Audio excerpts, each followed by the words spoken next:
la idea del segundo semestre funcionó más políticamente que en los hechos. Le funcionó para amortiguar los primeros golpes, el ajuste al gobierno nacional, pero en la práctica, evidentemente que no, por lo menos hasta ahora, no ha funcionado, ¿no? Claro, no, la realidad es que la situación es sumamente compleja. Creo que hay mucha incertidumbre de si realmente la economía se va a reactivar. Hay cuestiones externas e internas, ¿no?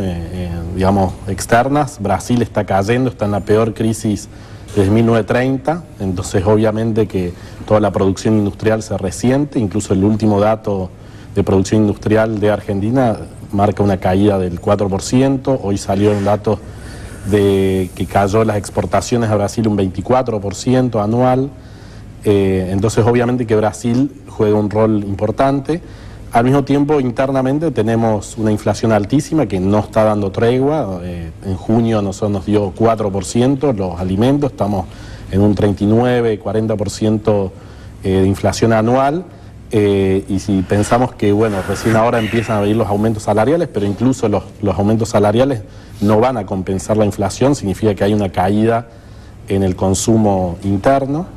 Desde el punto de vista positivo, creo que está el tema de los precios de los commodities, de la soja, que aumentó más de un 50% en dólares, y lo que vaya a pasar a partir de septiembre, cuando se empiezan a pagar los juicios a los jubilados que cobran. Bueno, eso va a ser una... Claro, exacto, ¿no? Entonces, creo que... Y bueno, y el tema de la obra pública. Ese es, digamos, esos dos datos serían los que podría ser que mejorara un poco, pero la verdad que tengo mis dudas. Desde la UCA hay datos, evidentemente que hay más pobres por una cuestión básica que tiene que ver con la devaluación y con las medidas que se han tomado. ¿Ustedes tienen algún dato a propósito de eso? ¿Qué mirada tienen al respecto? A ver, quería decir algo de lo anterior también. Desde el 2011 que no viene el segundo semestre, o sea, salieron ahora datos que muestran que no ha habido crecimiento desde el 2011. O sea, es realidad que hay una herencia pesada. Sin embargo, también hay que decir que hay errores que se han cometido bastante graves, como por ejemplo el tema del petróleo, ¿no? O sea, que tengamos un precio de entre 60 y 67 dólares el barril, cuando a nivel mundial está en 46, es inexplicable, ¿no? Y aparte tampoco ha habido más inversión, porque por eso están los paros de los petroleros, ¿no? Con respecto a la pobreza, nosotros no tenemos datos, porque hasta que no salga la encuesta permanente de horas no podemos hacer el cálculo. Pero sin lugar a dudas creemos que ha aumentado la pobreza porque justamente los aumentos en los precios y en los alimentos han sido muy fuertes y obviamente que eso afecta al bolsillo de los que menos tienen, ¿no? Te pregunto sobre eso justamente porque es una de las banderas del gobierno de Cambiemos. Se habló de pobreza cero, más allá de que se haya relativizado, digo, la idea de, me imagino, hacer una sociedad más equitativa. ¿Hay casos en donde se haya generado primero más pobreza para luego reducirla? Digo, ¿algún caso de algún país en donde hayas estudiado que haya ocurrido eso? No, no creo que digamos, un gobierno quiera aumentarlo. No, hablo de hechos, no de intenciones.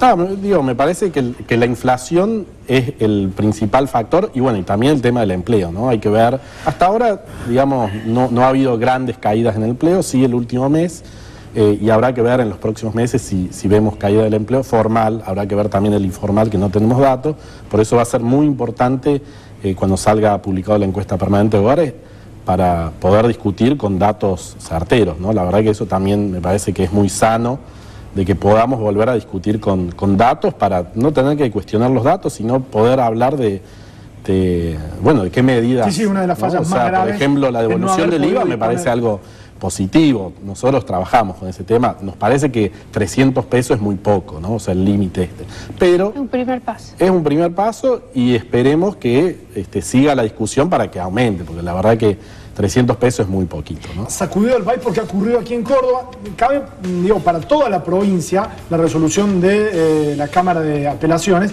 Vamos a ver qué ocurre en otros lugares, pero me imagino que, bueno, es un problema político, ¿no? Ahora, si se genera un efecto dominó y pasa en otras provincias, ¿sí? Y en todo caso, si decide la Corte, el gobierno, su plan económico y sus números estaban calzados con el aumento tarifario. ¿Puede llegar a generar un desbarajuste dentro de las finanzas? Y sin lugar a dudas va a aumentar el déficit fiscal, ¿no? Porque la idea era que en vez de que lo paguen los subsidios el Estado nacional lo empiecen a pagar los consumidores. Pero igualmente también, justamente, ¿no? En Córdoba no teníamos tarifas bajas, ¿no? O sea que la verdad que me parece que todo esto ha sido muy mal manejado y con mucha poca transparencia, me parece, ¿no? Y por lo que decía antes del tema del petróleo, del gas, o sea, me parece que evidentemente este gobierno ha cedido a los intereses de las multinacionales, las grandes petroleras. Y fíjese, o sea, hoy el gas se paga el doble que el precio internacional. O sea, ni siquiera es que uno dice, bueno, vamos a pagar el precio de mercado, sino estamos pagando mucho más que el precio de mercado. Y si uno pagara el precio de mercado, probablemente todos los subsidios a estas empresas bajarían, porque el precio interno del petróleo, del gas, bajaría, entonces no haría falta tanto ni subsidios ni aumentos, y tampoco en el transporte, etcétera, ¿no? Con lo cual, la inflación hoy hubiera sido mucho más baja. O sea que me parece que se manejó muy mal, con una insensibilidad total social, pero también un gran error macroeconómico de manejo, digamos, del tema inflacionario, etcétera, ¿no? Les agradezco a los tres la visita a Zona Política. Muchas gracias. Hacemos una pausa breve y estamos hablando del cortocircuito entre municipio y provincia, entre radicales y peronistas, con Miguel Nicolás.